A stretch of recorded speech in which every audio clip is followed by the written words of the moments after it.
Spirited Away was released in 2001 and was directed by Hayao Miyazaki. It tells the story of Chihiro, who is moving with her parents, but she accidentally travels into a realm where most humans are animals, and she has to go on a journey to come back to her parents.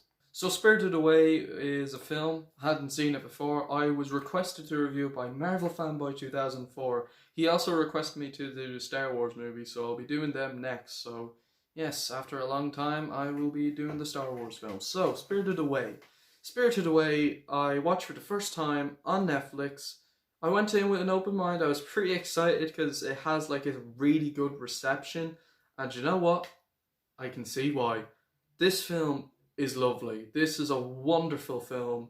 It's a wonderful story. It's wonderfully told, wonderfully written, and wonderfully executed. I love this film.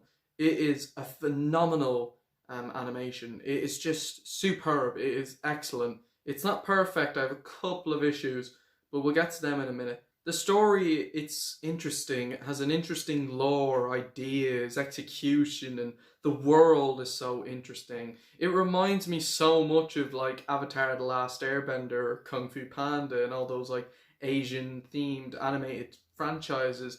And it's a delight to watch. I think it's a really nice film that the family can enjoy. It's a family film, and I really loved it. I loved the humor. The humor was great. The story was great. The characters were great. I just really loved how they told the story. It's interesting. You want to know how the story goes. When you begin the film, you go, okay, this seems to be an interesting start. And then the movie continues and continues. It gets better and better until the third act. Now, this is where my issues start to come in.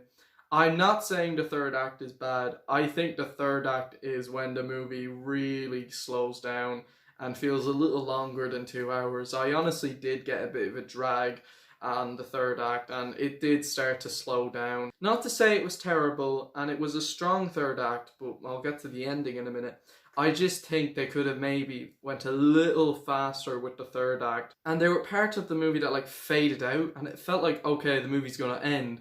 So it did drag a little bit, but not entirely. I just think the third act was when the film started to slow down. They made up for it, but I do feel the ending is honestly the weakest part. Now, I'm not saying this is a bad ending. It's a decent little ending to the film. I just think the ending could have been a little more emotional and a little more bittersweet. Because the film was about, Chihiro looking for her parents. I just wish the ending was just more heartfelt and maybe, make the viewer cry and make it more emotional and powerful. Instead, it's just kind of a simple ending, really. I just wish we got something a little more bittersweet and a little more emotional, but that's just me. The film has its heart, and there were a lot of emotional moments that did, attach my heart. It's very heart-touching. The story has a lot of heart. It's got good balance, and that's what I look for in a great animated film. The animation is phenomenal. Like, my God, I am blown away that this is from 2001. It is so crystal clear. And I was even like, this seriously came out all the way back in 2001 when the first Shrek came out? Like, oh my God, like, I know I was watching it on Netflix, and usually Netflix has, HD quality sometimes, but it looked so clear that it looked a modern animated film. It looked like something you'd see from the 2010s or late 2010s. It did not look like something from the early 2000s. Like, my God, the animation has aged well for a film that came out nearly 20 years ago. Just the backgrounds, the water, the character designs. It was just such a beautiful film to look at. Chihiro was a great main character, and her character arc throughout the film was well written, and it was very interesting seeing how she would grow from beginning to end. The granny is my favourite character in the film. She's just absolutely hysterically funny, and she added a lot of great laughs to the movie. Haku is a good character, and he served his purpose, but I feel he had a little lack of screen time. I wish we saw a little more development of his relationship with Chihiro, but for what we got of him is good. I just wish they gave us more of him. The No-Face was a mysterious character.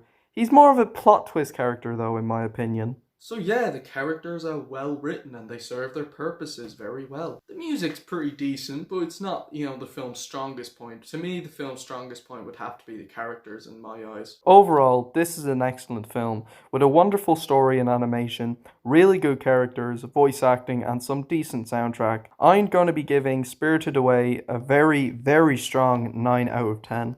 I was so close to giving this a 10. I really wanted to give Spirited Away a 10. Even in the first two acts, I was like, yeah, this is getting a 10 out of 10. But when the third act came, it did bring the score down just a little bit, but it's very, very close. I want to rewatch the film, and who knows, maybe my rating can change. So with that said, Spirited Away, I absolutely loved. And thank you very much for the request, Marvel Fanboy. So, what do you think of Spirited Away? Have you seen it? If you haven't, it's on Netflix. I highly recommend you give it a watch. And yeah, so that's it. Stay tuned for my next review. And until then, guys, skadoosh everyone and take care.